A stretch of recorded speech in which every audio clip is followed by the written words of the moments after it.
Hi friends, welcome back. It is February 21st and I am starting to think that it's gonna stay this warm for a long time. I keep looking into the extended forecast and there are no days below freezing or below 30 degrees. So that means that we can start doing quite a bit of gardening here in Zone 7A.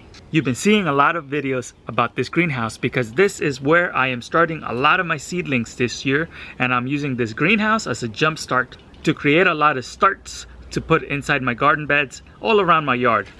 Just 6 days ago, I put some seeds into trays right over here, and I came inside of this greenhouse today and they are already sprouting. And I want to give you an update of all the plantings that I have been making, because I keep saying I'm starting these right now and I'm going to put them outside later. Well, I'm getting very close to putting them on my outdoor beds. These seedlings are growing so fast in here that I am amazed at how well it is going. You might remember that I planted some stuff and then I said I was going to put it indoors, and I did.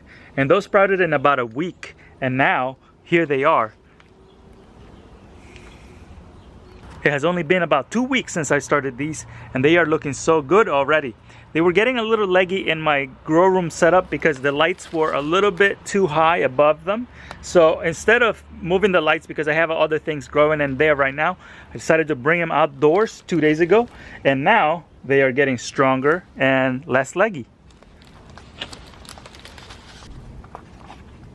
So check out what I have here right now. I have some of this Jericho lettuce. I have some butter crunch lettuce that maybe the seed is too old. I haven't checked the packet yet, but it's not coming up, so this seed might not be good. And then I have the Napa cabbage here. Check out how good size these are getting, and I planted 2 or so per tray here. This one's got 4 but then I'm gonna be putting these into the ground as one plug.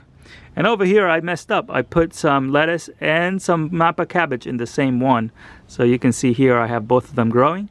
Then I have the spinach. Spinach is always iffy with sprouting. I see a little sprout right there, so that one's running a little behind, but I'm gonna have some spinach plugs very soon. Parsley is notorious for me. It doesn't really like to sprout. I only have 3 little seedlings here out of all the seeds I put inside here. So hopefully a few more sprout pretty soon. Then I have some leeks growing right here, and those are doing quite well. And check out my cilantro starts. These guys look great.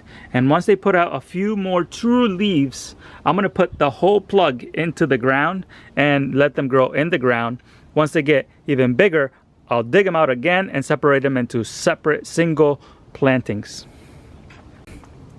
The daikon radishes sprouted really fast, and the other day we had a day that we got down to 28 degrees and it got a little bit of damage here, but I think overall the plants are fine. I'm gonna let them grow a little bit more and then put them into the raised beds.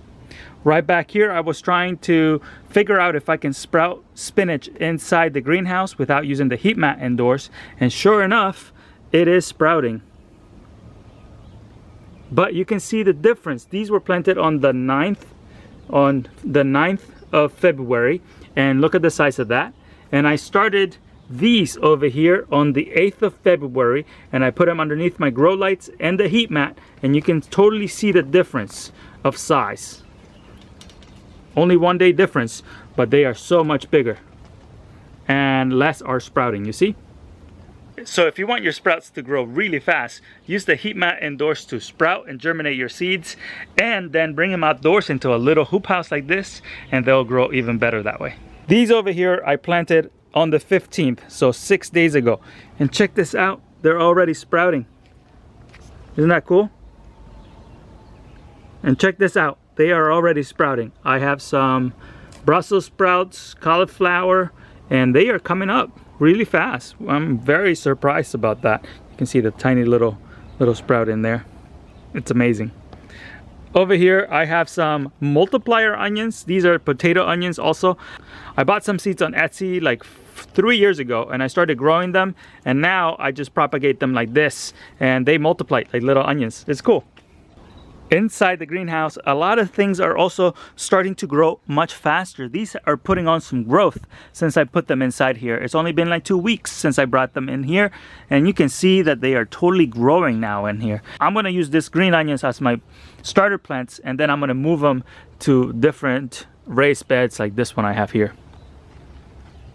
I also started cleaning out this bed. This bed here, it's up against the fence, and there is a lot of bamboo grass that likes to come in under here. So I had to dig out all the bamboo grass, and there was a lot of it in here. So now I just dug it. I dug it all out, and then I brought in my compost today, and I added some compost to the very top, maybe a ½ inch or so. Right over here in this little pot, I put in some radishes, and they are sprouting already as well. And this is so good because this is starting my garden 2 weeks before I usually get started outdoors. So this is pretty nice. I'm getting a nice little head start on my radishes, which are typically my earliest crop anyways. But one thing that I am concerned about is that my fruit trees are starting to sprout and they are getting ready to bloom, and I am getting quite concerned about that. I have my peach tree right here, and you can see that it's starting to swell. And when they swell like this, it's because they're getting ready to bloom. And that is totally okay, but it is too early for them to be doing this.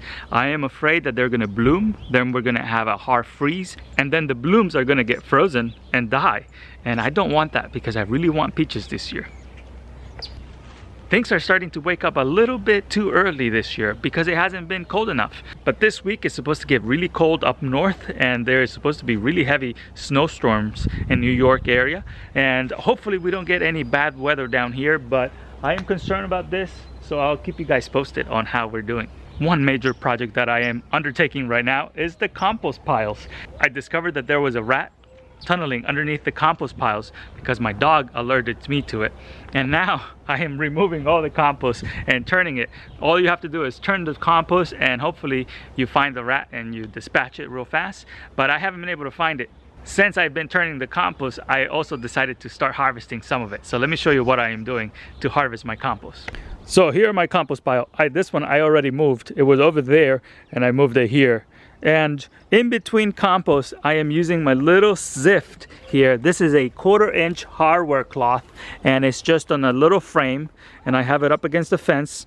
And as I am shoveling the soil, I take compost from where it was, and then I throw it on here, and then underneath here, I have the best looking compost.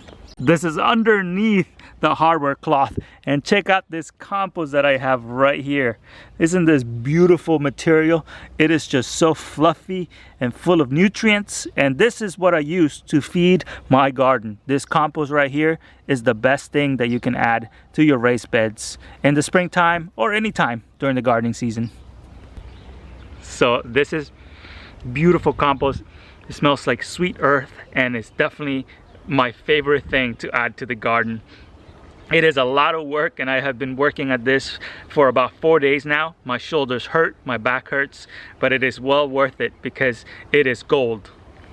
After I sift my compost, I take this and I add it to the compost again because that material can continue to decompose, and it will produce even more compost for a following season. I am also working on expanding the garden this year. Every year I add a few more raised beds here and there. Wherever I notice, I can add a few more because you can never have enough garden beds.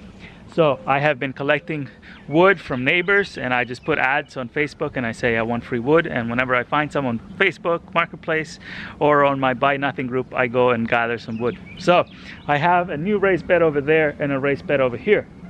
One thing I am wondering about this year is whether or not I'm going to keep my elderberry bushes. Last year it was kind of hard to contain the birds from eating all of the berries, and even though they're tasty berries, I don't really use them all that much. So I'm thinking about digging those out and then putting something that the birds like a little less.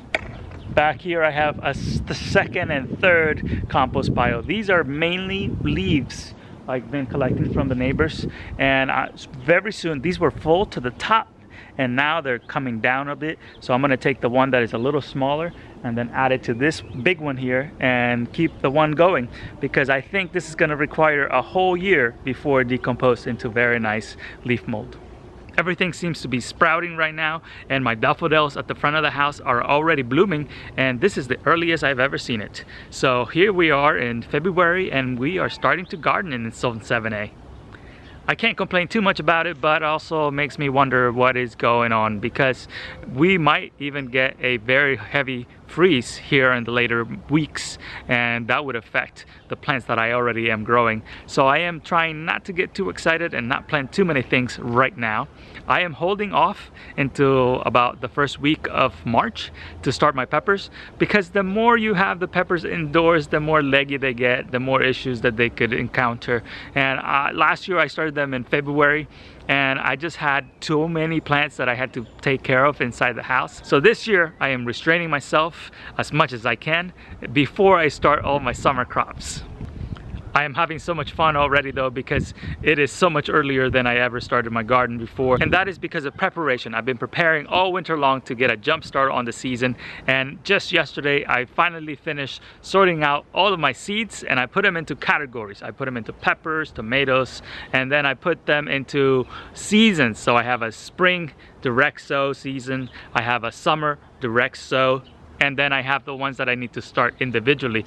That is a crazy mess that I had in my head, and now it's in a box, a little bit more organized than I normally do. This season I have been thinking, do I need to grow this much food? Because last year I grew so much food that I was just giving it away.